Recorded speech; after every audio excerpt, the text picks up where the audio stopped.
Princess Zara had always believed her people were the good ones in the galaxy. The Vextai Empire ruled over dozens of star systems, and everyone told her they brought peace and order to lesser worlds. She grew up in crystal palaces, learning about diplomacy and leadership, never questioning why some species seemed to disappear after making contact with her empire. Everything changed on a cold morning in the royal archives. Zara was looking for trade agreements when she found a hidden data crystal tucked behind official documents. Her curiosity got the better of her.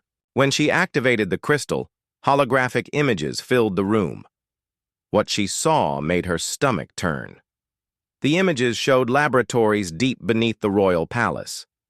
In those labs, her people were conducting horrible experiments on other species. They were taking parts of alien brains and using them to make Vextai telepathic powers stronger. The files showed dozens of intelligent species that had been completely wiped out for their unique mental abilities. But the worst discovery was yet to come. Zara found her own medical records in the secret files. She wasn't really Vextai at all. Her real parents belonged to a species called the Kethvar, known for their incredible telepathic gifts. The Vextai had destroyed every single Kethvar except for Zara, who was just a baby when they found her. Emperor Thane, the man she called father, had adopted her not out of love, but because her hybrid genetics were perfect for his experiments. For years, they had been taking samples from her blood and brain tissue while she slept, telling her the medical procedures were just routine health checks. Her own adoptive father had been using her as a lab rat. Zara's hands shook as she copied the files to a portable device. She had to tell someone. She had to stop this madness. She went straight to the throne room where Emperor Thane was meeting with his military advisors. The massive chamber was filled with Vextai nobles, their purple skin gleaming under the artificial lights, their large black eyes focused on tactical displays showing their next conquest targets. "Father, I need to speak with you," Zara said, her voice barely steady. The Emperor looked at her with those cold, calculating eyes she had once thought showed wisdom. "Not now, child. We are planning the expansion into the human territories." "It's about the experiments," she said loudly, causing the entire room to go silent. The Emperor's expression changed instantly. His telepathic abilities probed her mind, and she felt him discover what she had learned. For a moment, genuine surprise crossed his face, followed by something much worse: disappointment. "You were never supposed to find out," he said quietly. "Guards, secure the princess." "You're planning to wipe out entire species." Zara backed away as royal guards moved toward her. "Including humans! How many millions will you kill?" "As many as necessary," Emperor Thane replied without emotion. "The Vextai are destined to be the dominant telepathic species in the galaxy. Every other species is just a stepping stone to that goal." "I won't let you do this." Zara activated her own telepathic abilities, sending a wave of confusion through the guards' minds. In the chaos, she ran. The palace corridors had never seemed so long. Behind her, she could hear the heavy footsteps of pursuit and the crackling of energy weapons charging up. She reached the hangar bay where small diplomatic ships were kept and threw herself into the nearest vessel. The ship's computer recognized her royal access codes and started the engines immediately. As she lifted off, plasma bolts from the palace. Guards lit up the sky around her. More ships were already launching to chase her. "Princess Zara," came a familiar voice over the communications system. It was Commander Rextool, her childhood friend and former romantic partner. "Land your ship immediately. The Emperor has ordered your return for questioning." "Rex, you have to listen to me," she transmitted back. "Our people are committing genocide. We're no better than the worst species in the galaxy." "You're confused." "Zara, land your ship and we can sort this out." But she could hear it in his voice. He already knew. They all knew. The military commanders, the nobles, probably most of the adult population. She was the only one who had been kept in the dark. 3 military pursuit ships closed in on her small diplomatic vessel. She pushed the engines to maximum power, but she was outnumbered and outgunned. Energy blasts struck her ship's shields, and warning alarms filled the cockpit. Her navigation system flickered and went dark. "Last warning, Princess. Surrender now, or we will disable your ship by force." Zara looked at the star charts, trying to find somewhere, anywhere to hide. There, a small yellow star with several planets, including one marked as a human mining colony. The humans weren't part of any major galactic power, which meant they might not immediately turn her over to the Vextai. She made a desperate decision and jumped to hyperspace. The journey seemed to take forever, though it was probably only a few hours. Her ship's systems were failing one by one, damaged by the weapons fire from her own people's ships. When she finally dropped out of hyperspace near the human colony, her engines were barely working. The planet below looked rough and industrial.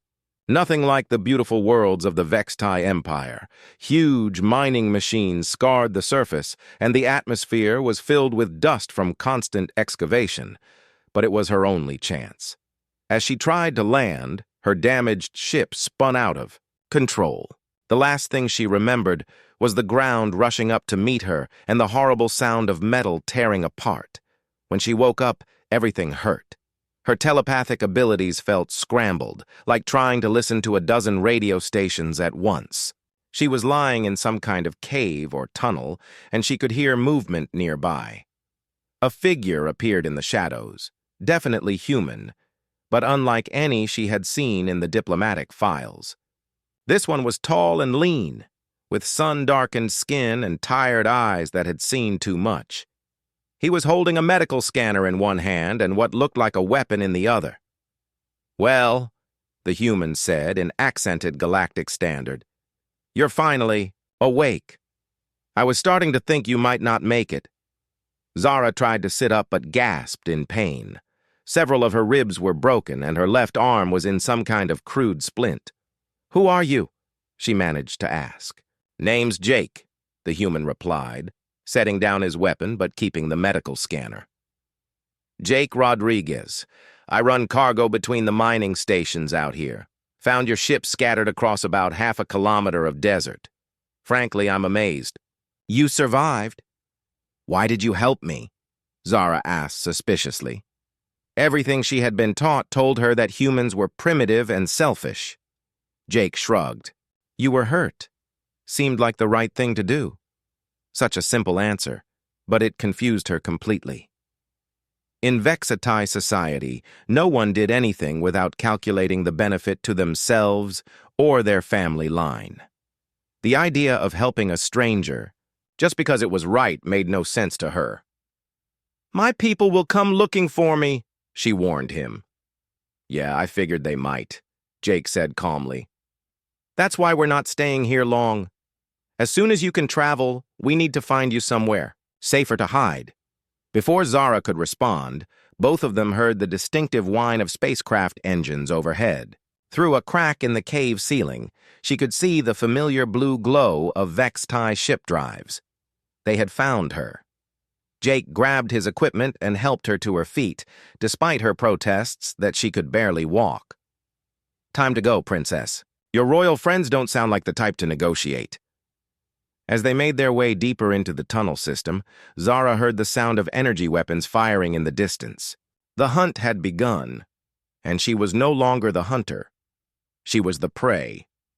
But for the first time since discovering the truth about her people, she wasn't alone. This strange human, who owed her nothing and had every reason to turn her in, had chosen to protect her instead.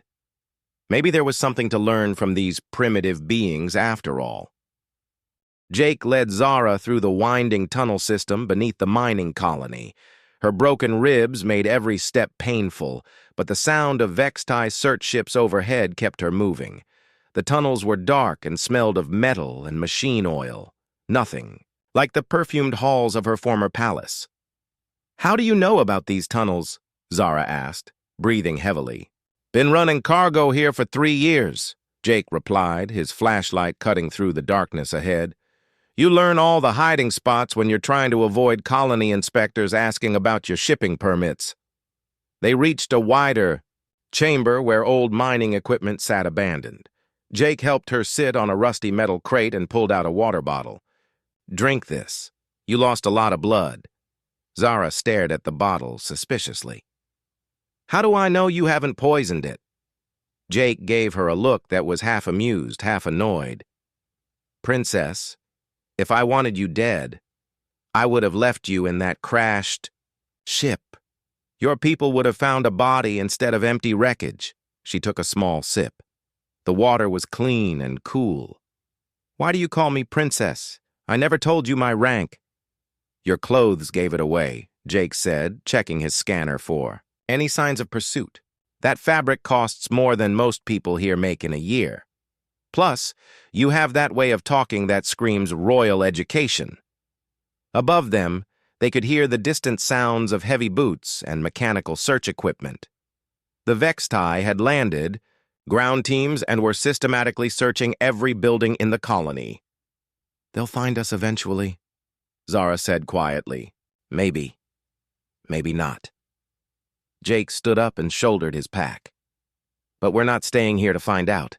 There's an old processing plant about 2 kilometers north, been abandoned for years after a cave-in. No one ever goes there. As they moved through the tunnels, Zara found herself studying this strange human. Everything she had been taught said that humans were violent, primitive creatures driven only by basic needs. But Jake had risked his own safety to help her, and he wasn't asking for anything in return. What were you doing on the surface when you found my ship? She asked. Delivering medical supplies to Mining Station 7, Jake said, helping her over. A pile of fallen rocks. Nothing exciting, just trying to make enough credits to keep my ship running. You have your own ship? The Iron Spirit. She's not much to look at, but she's fast and reliable. Been with me since I left the Colonial Defense. Force 5 years ago. You were a soldier? Jake's expression darkened. Yeah, well, that didn't work out so great. Turns out I have problems following orders when those orders are stupid. They emerged from the tunnels into the abandoned processing plant. It was a massive structure filled with rusted machinery and broken conveyor belts. Dust particles danced. In the shafts of sunlight streaming through broken windows high above, Jake found a small office space that still had most of its walls intact and helped Zara settle onto an old couch. This should be safe for a while. The structural damage makes it look too dangerous for anyone to bother searching. Over the next few hours, Jake worked on improving their hiding spot while Zara tried to process everything that had happened. Her telepathic abilities were slowly returning, but they felt different somehow. Normally, she could only sense the thoughts and emotions of other Vextai. But now she was picking up something from Jake. Feelings of concern, determination, and surprising gentleness. Can I ask you something? She said as Jake bandaged a cut on her forehead. Sure.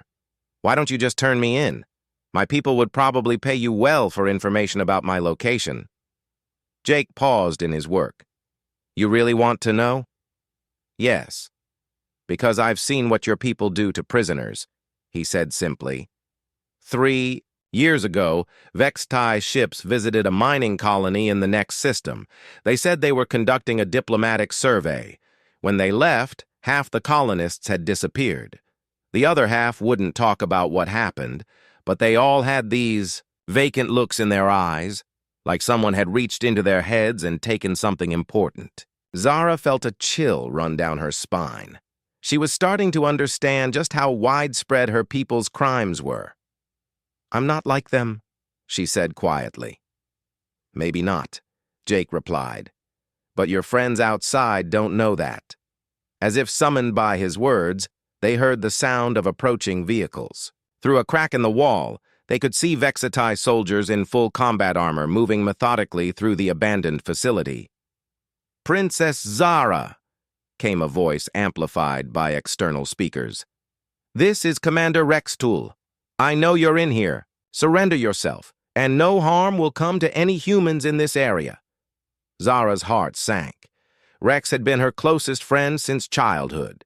They had trained together, studied together, and for a brief time, she had thought they might spend their lives together. Now he was hunting her like a criminal. "He's lying," Jake whispered. "Those soldiers aren't carrying stun weapons. Those are military-grade disruptors." "How can you tell?" "Because I've been shot by both," Jake said grimly. "Trust me, they're not planning to take prisoners." The search teams were getting closer. Zara could hear their equipment scanning the building structure. In a few minutes, they would find the office. "There's another way out," Jake said, pointing to a maintenance shaft near the ceiling.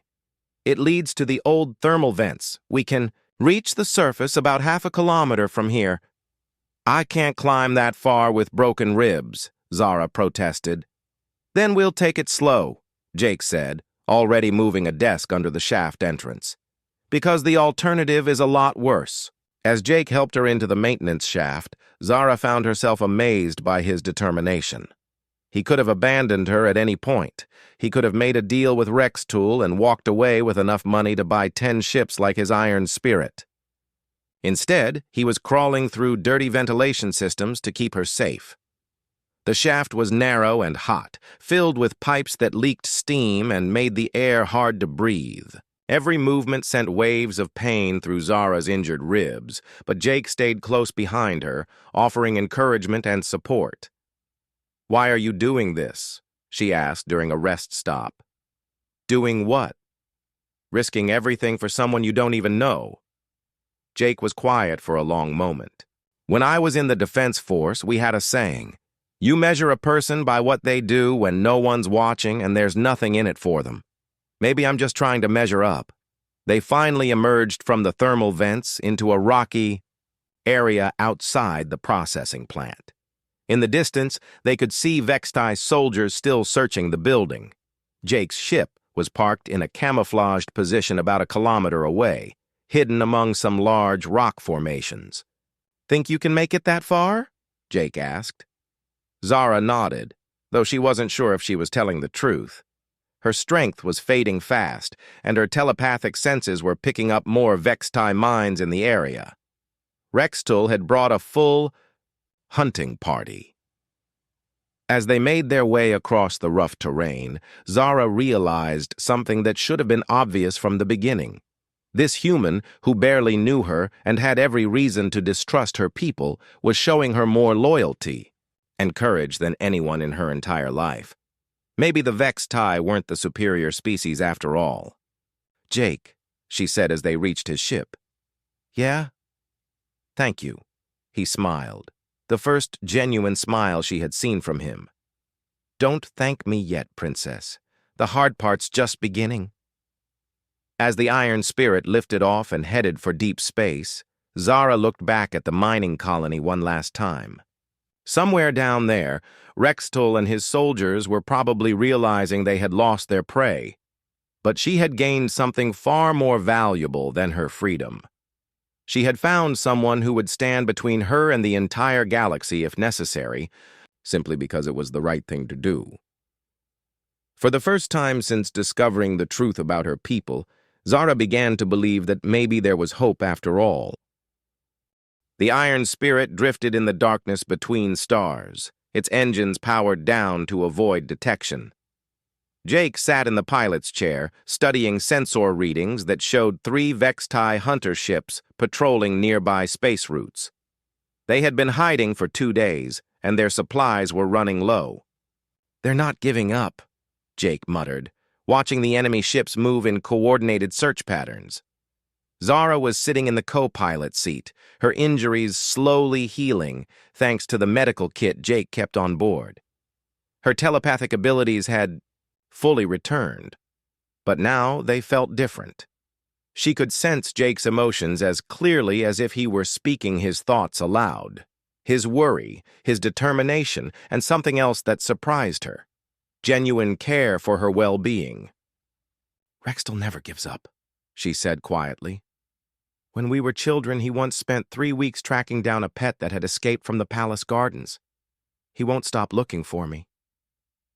"Then we need to change the game," Jake said, turning to Face her. Running and hiding isn't going to work forever. We need to go on the offensive. What do you mean? Jake pulled up a star chart on the main display. Your people are looking for one princess and one cargo pilot. They're not expecting us to fight back. But what if we gave them something else to worry about? He pointed to a system marked in red on the chart. That's the Kepler mining system. 27 colonies, over 50,000 human workers.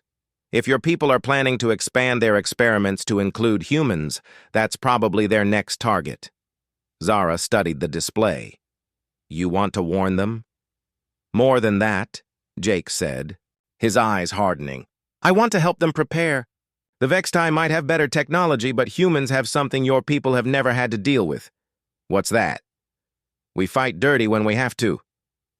3 hours later, the Iron Spirit dropped out of hyperspace near Kepler Prime, the largest mining world in the system. Jake had sent an encrypted message ahead, requesting an emergency meeting with the colonial administrator. The meeting took place in a conference room deep inside the main mining complex. Governor Walsh, a weathered woman in her 60s, listened with growing horror as Zara explained what the Vextai Empire was really doing to the species they encountered. You're telling me they've been harvesting brains for centuries? Walsh asked, her voice barely steady. Neural tissue specifically, Zara corrected. They take the parts that control telepathic abilities and use them to enhance their own powers. My adoptive father has been planning to do the same thing to human colonies. How long do we have? Jake checked his portable scanner. Those hunter ships will probably figure out we came here within a day or two. After that, they'll call in reinforcements. You've got maybe a week before a full invasion fleet arrives. Walsh stood up and began pacing. We can evacuate the civilians, but 50,000 people, we don't have enough transport ships. You don't need to evacuate everyone, Jake said. You need to make them think twice about attacking. How? Our colony defense ships are 20 years old. We've got mining equipment and construction tools, not military weapons. Jake smiled grimly. Governor, you're thinking like someone who fights fair. The Vextai have never faced an enemy that doesn't follow their rules. Over the next 18 hours, Jake worked with the colonial engineers to turn the mining complex into a fortress. They rigged explosive charges in the main tunnels, set up crossfire zones using industrial laser cutters, and positioned the colony's heavy construction mechs as improvised weapons platforms. But the real genius was in the psychological warfare. The Vextai rely on telepathic coordination, Zara explained to a group of volunteer defenders. They're used to knowing what their enemies are thinking and planning, but human minds work differently. Your thoughts are more chaotic, more unpredictable. Jake nodded. That's our advantage. They can read your surface thoughts, but they can't predict what you'll do next because half the time you don't know yourself. The first test came sooner than expected. A single Vextai scout ship approached the colony, broadcasting the standard surrender demand. Governor Walsh responded by activating every mining drill on the planet simultaneously, creating a wall of electromagnetic interference that jammed the ship's sensors. While the scout ship struggled to regain its bearings, Jake launched his own surprise attack. The Iron Spirit, equipped with mining charges instead of proper missiles, struck the Vextai vessel from its blind spot. The explosion lit up the sky, sending debris raining down on the colony. One down, Jake said over the communication system, but they'll be back with friends. He was right. 6 hours later, 3 Vextai warships appeared in orbit, led by Commander Rextol's flagship. The ships were sleek and deadly, their weapons capable of turning the entire colony into molten glass. Princess Zara! Rextol's voice echoed across the colony's speakers. I know you're down there. Surrender yourself, and these humans will be spared. Jake grabbed the microphone. This is Captain Rodriguez of the Kepler Defense Force. Your princess isn't here, but you're welcome to come down and look for her. You dare to threaten the Vextai Empire? I'm not threatening anybody, Jake replied calmly. I'm just telling you that if you want her, you'll have to come and get her. The first bombardment began 30 minutes later. Energy beams lanced down from orbit, striking the colony's outer defenses. But Jake had positioned the real defensive positions underground, in the mining tunnels where the Vextai sensors couldn't get accurate readings. When the ground assault began, Rextool sent down 100 soldiers in full combat armor. They advanced, in perfect formation, their telepathic abilities allowing them to coordinate their movements with precision. That precision became their weakness. The human defenders didn't coordinate at all. They attacked from random directions using improvised weapons and tactics that made no sense by military standards. A group of miners used construction explosives to collapse a tunnel on top of a Vextai squad. A maintenance crew disabled several. Soldiers by flooding a section of the complex with coolant gas from the mining equipment. But the most effective weapon was pure human stubbornness.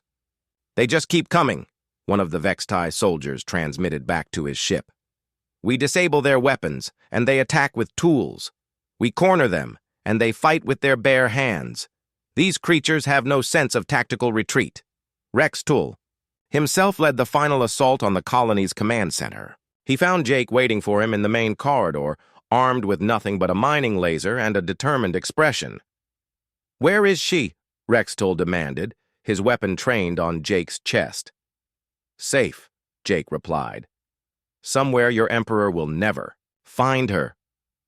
You cannot protect her forever, human. My people will hunt her across the galaxy if necessary." "Maybe," Jake said. "But here's the thing about humans. We don't give up either. And there are a lot more of us than there are of you." The standoff was broken by an unexpected voice over the communication system. It was Zara, broadcasting from somewhere within the colony. "Rex, this has to stop," she said. "These people are innocent. They've done nothing wrong." "They are harboring a traitor to the Empire," Rextool replied, though his weapon never wavered. "From Jake." "I'm the traitor," Zara said. "I'm the one who discovered the truth about what we've become. And if stopping genocide makes me a traitor, then I'm proud to be one. You have been corrupted by these primitive beings." "No." Zara's voice was stronger now. "I've been educated by them. I've learned what it means to protect someone who can't protect themselves. I've learned what it means to sacrifice for something bigger than yourself." Rextool's weapon hand began to shake. "The Emperor's experiments will make us stronger." "They'll make us monsters," Zara replied. "Look around you, Rex. Look at what we're doing. We're attacking innocent people because one of our own developed a conscience." For a long moment, the corridor was silent, except for the distant sounds of battle. Then Rextool slowly lowered his weapon. "I cannot let you go," he said quietly. "My orders are clear." "Then you'll have to go through me first," Jake said, raising his mining laser. Rextool looked at the human with something like respect. "You would die for her?" Without hesitation. "Why?" Jake thought for a moment. "Because someone has to stand up for what's right. And if we don't do it, who will?" Before Rextool could respond, alarms began blaring throughout the colony. The remaining Vextai forces were retreating to their ships. But Jake knew this wasn't a victory. It was just the beginning of a much larger war. As the enemy ships disappeared into hyperspace, Zara finally emerged from her hiding place. She had been monitoring the battle through the colony's security systems, watching Jake risk his life again and again to protect people he barely knew. "You did it," she said, looking around at the damaged but still standing colony. "We did it," Jake corrected. But Rextool was right about one thing. They'll be back, and next time they'll bring everything they have. Zara nodded, her expression determined. "Then we'd better be ready for them." As they stood together in the ruins of the command center, both of them knew that their small victory had changed everything. The Vextai Empire now saw humans as a threat, not just prey, and that meant the real war was just beginning. 2 weeks after the battle at Kepler Prime, Jake and Zara arrived at New Geneva, the capital world of the Human Colonial Alliance. The massive space station orbited a blue-green planet, its spinning sections housing millions of people from dozens of human colonies across the galaxy. Getting this far hadn't been easy. Vex-TIE hunter ships were patrolling every major space route, forcing Jake to take his cargo ship through dangerous asteroid fields and uncharted systems. The Iron Spirit's hull was scarred from close calls with space debris, and their food supplies were nearly gone. "I've never seen anything like this," Zara said, staring out the viewport at the bustling space station. Ships from across human space were docked at the various levels. Cargo haulers like Jake's, sleek diplomatic vessels, and even some military patrol boats. "It's not much compared to your crystal palaces," Jake replied, guiding his ship toward a docking bay.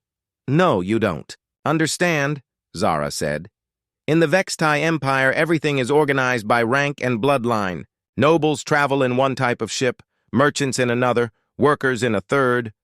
But here, everyone seems to be mixed together." Jake smiled. "That's humanity for you. We're all equal when it comes to trying to survive in space." The docking process took hours because of increased security. Human Colonial Alliance guards boarded the Iron Spirit and questioned them extensively about their travels and cargo. When Zara revealed her identity, the guards nearly arrested both of them on the spot. "Vex-TIE Princess?" The security chief, a stern woman named Captain Torres, looked at Zara suspiciously. "Do you have any idea how many colonies your people have attacked in the past year?" "That's exactly why we're here," Jake said. "She has information that could save millions of lives." It took 3 more hours of questioning before they were finally allowed to disembark. Even then, they were assigned a security escort and told they would be under constant surveillance. The meeting with the Alliance leadership took place in a conference room high in the station's central hub. Through the massive windows, Earth was visible in the distance, a small blue dot that represented the birth world of humanity.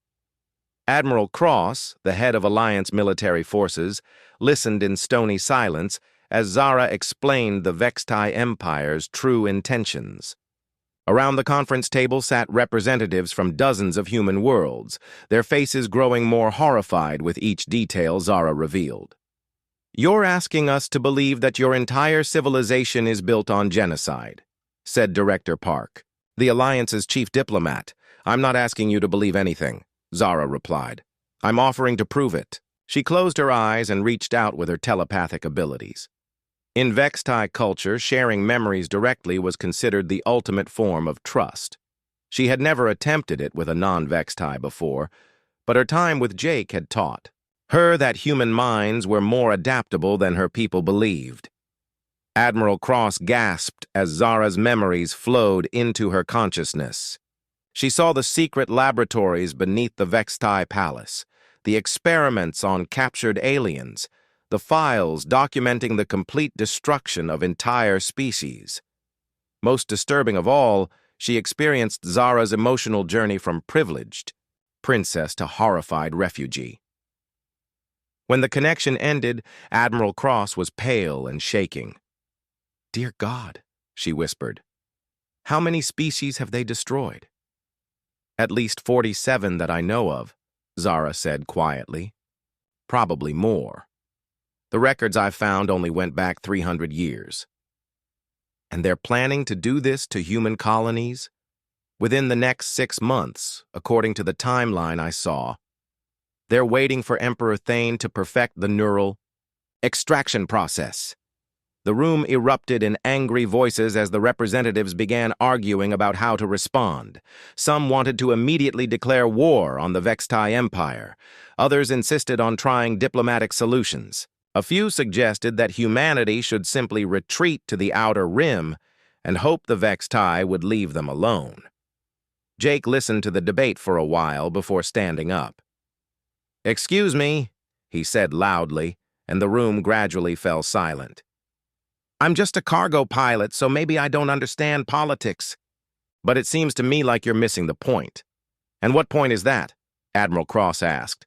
"This isn't about humanity versus the Vex-TIE," Jake said. "This is about stopping genocide. If we don't fight back, the Vextai will keep doing this to other species until there's nobody left in the galaxy but them. The Vextai Empire has superior technology and telepathic abilities, Director Park protested. A direct confrontation would be suicide. Maybe, Jake admitted, but hiding won't work either. They'll find us eventually. At least if we fight, we might save some other species from ending up like... He gestured toward Zara.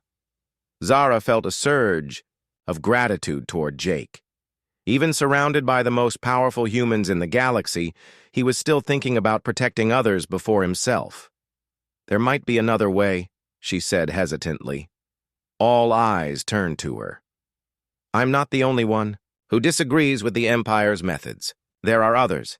Military officers, scientists, even some nobles, who have started questioning the experiments.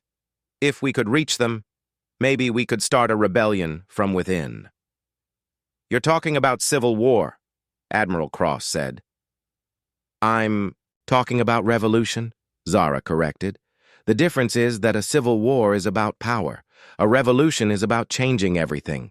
Over the next several days, Jake and Zara worked with Alliance intelligence officers to identify potential allies within the Vextai Empire. The list was shorter than they had hoped. Most Vextai citizens genuinely believed in their species' superiority. But there were some who might be willing to listen. The breakthrough came when they made contact with Dr. Kevin Morthak, a Vextai scientist who had been secretly documenting the ethical violations in the neural extraction program. Through encrypted communications, he revealed that several research facilities had been experiencing accidents that destroyed experimental data. It's sabotage, Zara realized. Some of our own people are already fighting back. The question is whether we can coordinate with them, Jake said. Their planning was interrupted by urgent alarms throughout the space station. Admiral Cross's voice echoed over the communications system. All civilian vessels prepare for immediate evacuation. Long-range sensors have detected a massive Vextai fleet approaching our position. Through the conference room windows, they could see the first enemy ships dropping out of hyperspace. The fleet was enormous. Hundreds of warships arranged in perfect formation, their weapons already charging for attack. Emperor Thane himself, Zara breathed, recognizing the distinctive design of the flagship. He's come to finish this personally. The Alliance defense fleet moved to intercept, but they were vastly outnumbered. Human ships darted between the larger Vextai vessels like insects attacking giants, their weapons barely scratching the enemy's shields. We have to evacuate, Admiral Cross said, rushing into the conference room. The station's defenses won't hold for more than an hour. No, Jake said firmly. If we run now, the Emperor wins. He'll hunt down every human colony in the galaxy.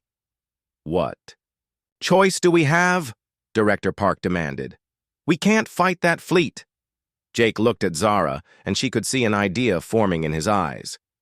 We don't fight the fleet, he said slowly. We go after the Emperor himself. That's insane, Admiral Cross protested. His flagship is the most heavily defended ship in the Vextai fleet, which is exactly why he won't expect us to attack it, Jake replied. Zara, you know that ship. Is there a way to get on board without being detected? Zara thought for a moment. The maintenance bays on the lower decks. They're not heavily guarded because they're only used for routine repairs.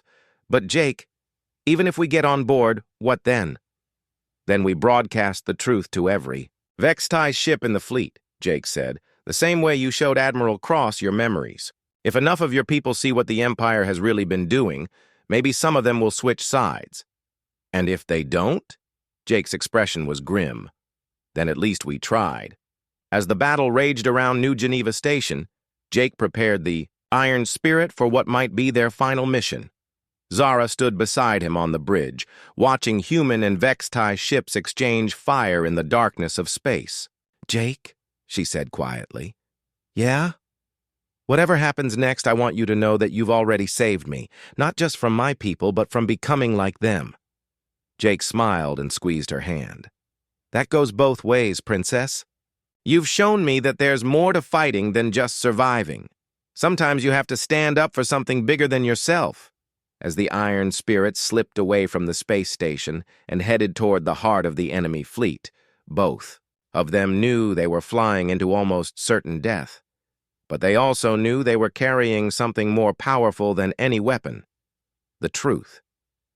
And sometimes, the truth was enough to change everything. The Iron Spirit drifted silently through the debris field created by the ongoing battle. Jake had shut down all non-essential systems, making his small cargo ship nearly invisible among the wreckage of destroyed vessels. Ahead of them, Emperor. Thane's flagship loomed like a crystal mountain in space, its bioorganic hull pulsing with captured neural energy. "The maintenance bay is on the lower port side," Zara whispered, even though no one could hear them in the vacuum of space. "But the security scanners will detect any foreign technology." Jake was already working on that problem. He had removed all the human-made components from their equipment and weapons, leaving only materials that would register as space debris. "We'll have to do this the old-fashioned way," he said, holding up a piece of sharp metal that had once been part of his ship's hull plating. "You mean hand-to-hand combat against telepathic aliens with advanced weapons?" "Yeah, pretty much." Despite everything, Zara found herself smiling. "Jake Rodriguez, you are either the bravest human I've ever met or the craziest." "Probably both," Jake admitted as he maneuvered the Iron Spirit toward the flagship's underside. The maintenance bay's airlock cycled open, and Jake expertly piloted his ship inside. The bay was dimly lit and filled with repair equipment, just as Zara had predicted. More importantly, it was empty of personnel. They left the Iron Spirit hidden behind some large repair machinery and made their way deeper into the ship. The flagship's corridors were a maze of curved bioorganic walls that seemed to pulse with their own life.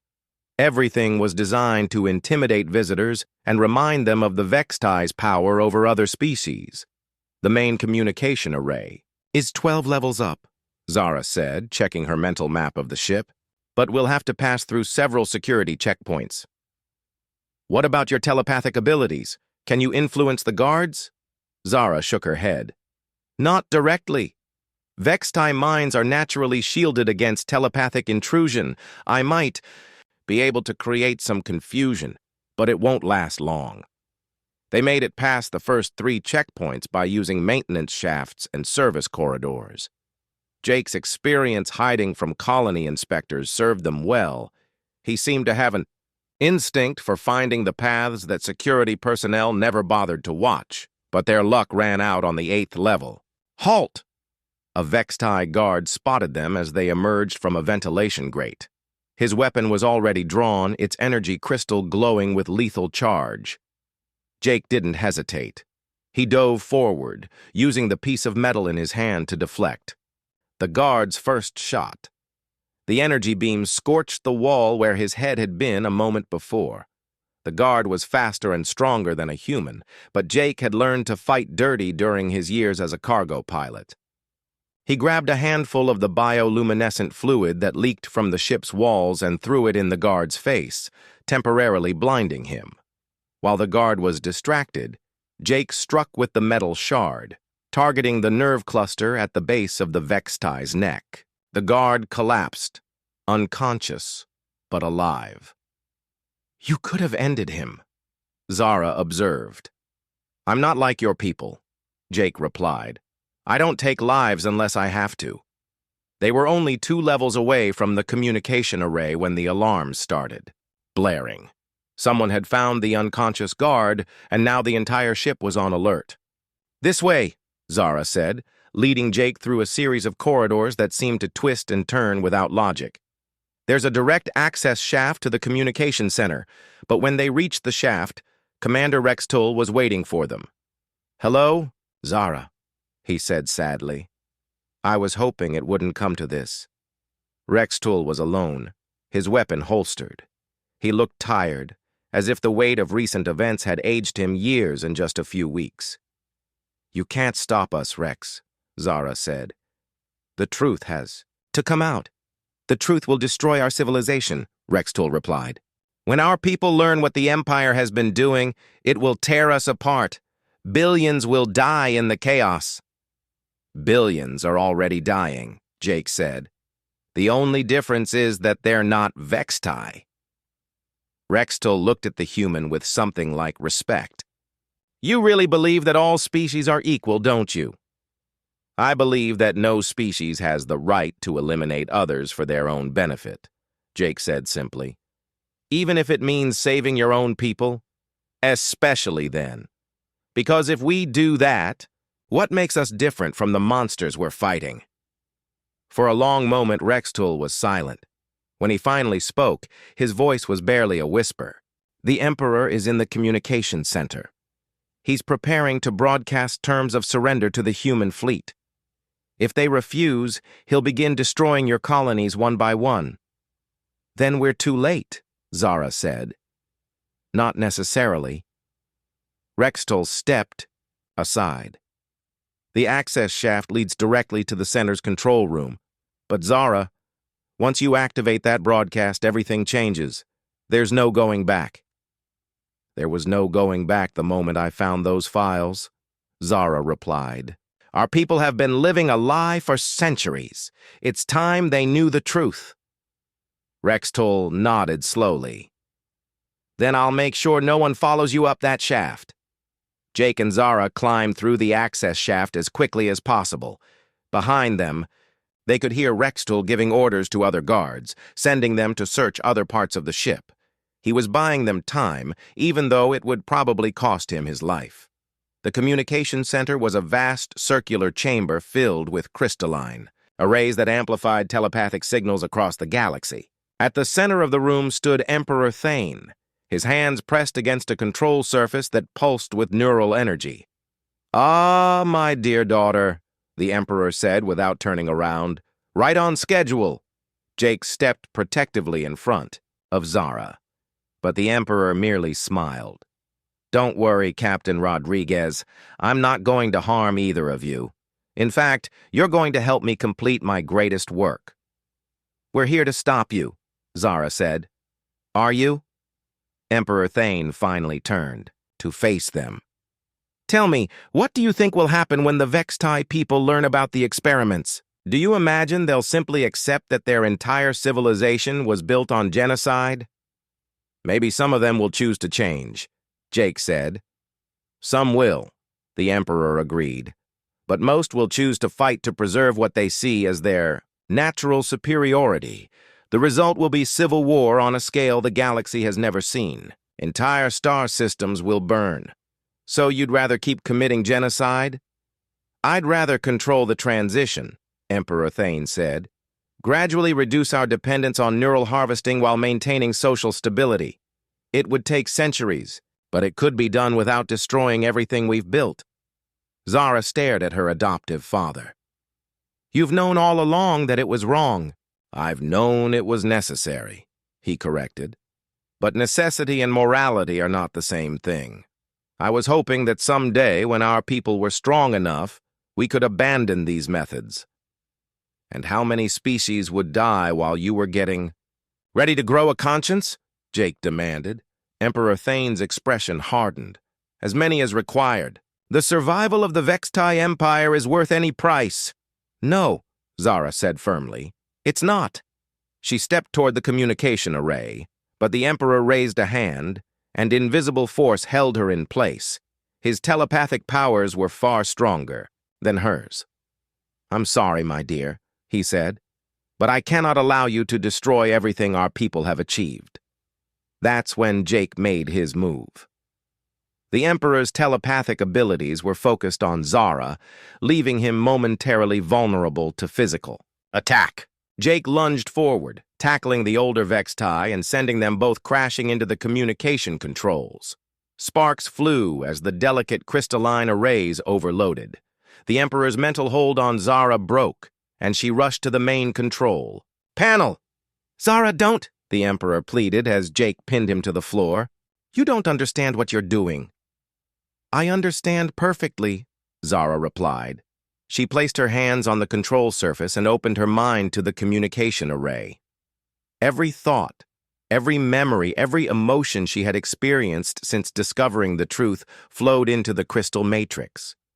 The array amplified her telepathic signal and broadcast it to every Vextai mind in the fleet, and from there to the homeworld and every colony in the Empire.